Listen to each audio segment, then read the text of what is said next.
मध्य प्रदेश में कर चोरी पर सबसे बड़ी कार्रवाई हुई। कोरोना काल में प्रशासन की मिलीभगत से पान मसाला और सिगरेट की अवैध सप्लाई करने के आरोपी गुटखा किंग किशोर वाधवानी पर सेंट्रल जीएसटी ने 2000 करोड़ की डिमांड जारी की, यानी कि पेनाल्टी लगाई है। किशोर वाधवानी ने यह काली कमाई प्रशासन और पुलिस की शह पर की थी।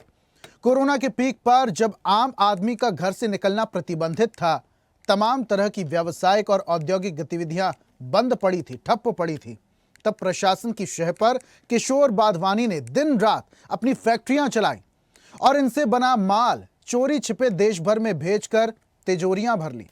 वाधवानी पर तो पेनाल्टी लग गई, लेकिन उसके भागीदार रहे प्रशासनिक अफसरों पर शिकंजा क्यों नहीं कसा गया? यह एक बड़ा सवाल बना हुआ है। इसी पर आज हम करेंगे चर्चा, लेकिन उससे पहले देखते हैं काली कमाई के इस खेल पर एक खास रिपोर्ट। मध्य प्रदेश में अब तक की सबसे बड़ी टैक्स चोरी का खुलासा हुआ है। इंदौर के गुटखा कारोबारी किशोर वाधवानी पर केंद्रीय जीएसटी ने 2000 करोड़ की पेनाल्टी लगाई है। ये पेनाल्टी 2017 से 2020 के बीच सिगरेट और पान मसाले के अवैध निर्माण और बिक्री के माध्यम से की गई टैक्स चोरी के आरोप में लगाई गई है। वाधवानी के काले धंधों की जांच 2019 में तब हुई थी जब कोरोना का प्रकोप चरम पर था। तमाम उद्योग धंधे बंद थे, लेकिन किशोर वाधवानी की फैक्ट्रियां चलती रहीं। दरअसल तब कोरोना वायरस के संक्रमण से बचाव के लिए पूरे देश में लॉकडाउन लागू किया गया था। इस दौरान हर तरह की गतिविधियों पर सरकार की रोक थी, लेकिन इसी दौरान वाधवानी अवैध गुटखा, पान मसाला और सिगरेट की तस्करी करता रहा। वो 70 ट्रकों के जरिए देश के अनेक राज्यों में माल भेजता रहा। स्थानीय प्रशासन इसमें उसकी पूरी मदद करता रहा। इस मामले का खुलासा तब हुआ जब इंदौर के एक दूसरे गुटखा कारोबारी गुरोनमल माटा के ठिकानों पर छापा मारा गया। छापे में ये बात सामने आई थी कि लॉकडाउन के दौरान इंदौर से महाराष्ट्र में बड़े पैमाने पर अवैध गुटखा और सिगरेट की सप्लाई की जा रही है। जांच एजेंसियों ने इसके बाद किशोर वाधवानी की काली कमाई के पूरे नेटवर्क का भंडाफोड़ कर दिया। जांच में कर चोरी और अवैध गुटखा कारोबार के मास्टरमाइंड किशोर वाधवानी की काली कमाई दुबई और पाकिस्तान भेजे जाने की जानकारी भी सामने आई। किशोर वाधवानी ने काली कमाई का ये पूरा खेल प्रशासन की शह पर खेला। इस मामले में प्रशासन की भूमिका कैसे संदेह में रही, ये भी बता देते हैं। कोरोना का फैलाव रोकने के लिए लॉकडाउन के चौथे चरण में केवल आवश्यक वस्तुओं के परिवहन की अनुमति थी। इंदौर के कलेक्टर ने 20 मई को गुटखा को आवश्यक वस्तुओं की सूची में शामिल कर प्रदेश के भीतर इसके परिवहन के लिए एक आदेश जारी कर दिया। हवाला ये दिया गया कि व्यापारियों के पास पान मसाले का बड़ा भंडार है, जो गर्मी के मौसम के कारण खराब हो सकता है। इस आदेश के बाद ही लगभग 70 ट्रकों से गुटखा किंग किशोर वाधवानी ने देश भर में गुटखे की सप्लाई की। प्रशासन की अनुमति सिर्फ स्टॉक खाली करने की थी, लेकिन उसने इसकी आड़ में दिन रात मशीनें चलाकर गुटखा बनाना भी शुरू कर दिया। ऐसे की काली कमाई। कोरोना काल में प्रतिबंध के बाद भी फैक्ट्री चलाई। उत्पादन बढ़ाने के लिए क्षमता से कई गुना बड़ी मशीनें लगाई। बिजली की खपत छिपाने के लिए डीजल जनरेटर चलाए गए। खिड़कियों से कच्चा माल अंदर तक बनाकर सामान बाहर निकाला गया। दबंग दुनिया अखबार की डिलीवरी वाहनों से सप्लाई की गई। काली कमाई के इस खेल में कई और लोग भी वाधवानी के साथ थे। किसी ने पैकेट तैयार किए, किसी ने फिल्टर इंपोर्ट किए, कोई वितरण तंत्र और फर्जी बिलिंग में मदद करता था। दबंग दुनिया के विज्ञापन बिलों के जरिए काले धन को वैध दिखाया। वाधवानी ने लॉकडाउन के दौरान 175 करोड़ रुपए की कर चोरी की। एक गुप्त सूचना के आधार पर मध्य प्रदेश जीएसटी खुफिया महानिदेशालय यानी कि डीजीजीआई ने किशोर वाधवानी की फैक्ट्रियों पर छापे मारे तो पूरे खेल का खुलासा हो गया। डीजीजीआई ने वाधवानी के खिलाफ वस्तु एवं सेवा कर की कई धाराओं के तहत केस दर्ज किया तो वो फरार हो गया। बाद में उसे मुंबई के एक आलीशान होटल से गिरफ्तार किया गया। लंबे अरसे तक चली सुनवाई के बाद अब केंद्रीय जीएसटी ने किशोर वाधवानी और उसके सिंडिकेट पर 2000 करोड़ की पेनाल्टी लगाई है। लेकिन एक बड़ा सवाल अब भी है कि आखिर इस मामले में तत्कालीन प्रशासनिक अधिकारियों को क्यों बख्श दिया गया, क्योंकि तत्कालीन कलेक्टर पर इस दौरान वाधवानी से 50 से अधिक बार बात करने के आरोप थे। पूरे देश में पान मसाला और सिगरेट के परिवहन और सेवन पर प्रतिबंध लगा हुआ था। इंदौर के तत्कालीन कलेक्टर ने पान मसाला और सिगरेट के परिवहन का आदेश क्यों जारी किया?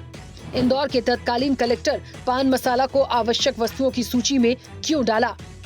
जीएसटी की जांच में ये भी खुलासा हुआ था कि किशोर वाधवानी ने सिर्फ कोरोना काल में ही टैक्स चोरी नहीं की। कई सालों तक उसकी फैक्ट्रियों में कुल उत्पादन का 5% से भी कम हिस्सा ही हिसाब में दर्ज किया गया है। डीजीजीआई का आरोप है कि वाधवानी ने पान मसाला, सिगरेट के कारोबार की काली कमाई को अखबार की फर्जी बिक्री और काल्पनिक विज्ञापन से हुई आय बताकर सफेद बताया। किशोर और उसकी गैंग से इसी हेराफेरी के आरोप में 2000 करोड़ रुपए की वसूली की तैयारी है। देखना ये है कि इस काली कमाई के खेल में शामिल रहे अफसरों पर भी फंदा कसता है या वो बच निकलते हैं। ब्यूरो रिपोर्ट, स्वदेश न्यूज। तो गुटखा किंग किशोर पर गाज तो गिरी, लेकिन अफसर आखिर क्यों बच गए? कई तरीके के सवाल खड़े हो रहे हैं। ज्यादा जानकारी के साथ और इस पर चर्चा भी करेंगे। हमारे साथ कुछ मेहमान जुड़ रहे हैं, हमारे सहयोगी हैं अनिरुद्ध जी। सबसे पहले मैं उनका रुख कर लेता हूं, उनसे समझते हैं कि पूरा मामला आखिर है क्या। अनिरुद्ध जी, गाजगिरी, टैक्स चोरी के आरोप लगे, पेनाल्टी लग गई वाधवानी पर, लेकिन ये अफसर क्यों बच गए? क्योंकि जाहिर सी बात है, कोरोना काल के दौरान जब ये काला साम्राज्य फल फूल रहा था, तो बिना अधिकारियों की शह के बिना ये काला साम्राज्य इतना बड़ा तो नहीं हो सकता।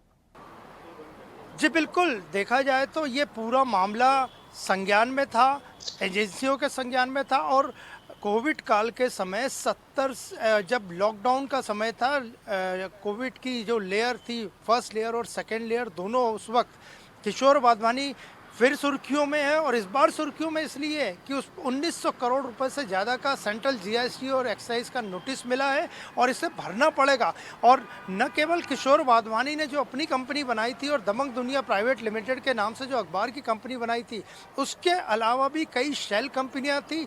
इन सभी शेल कंपनियों पे एजेंसीज की नज़र थी और लगातार कार्रवाई हो रही थी। और उसके बाद पिछले ही दिनों दिसंबर में ये कार्रवाई हुई और 1900 करोड़ रुपए से ज़्यादा का नोटिस लिखना है। लेकिन ये मामला पुराना है।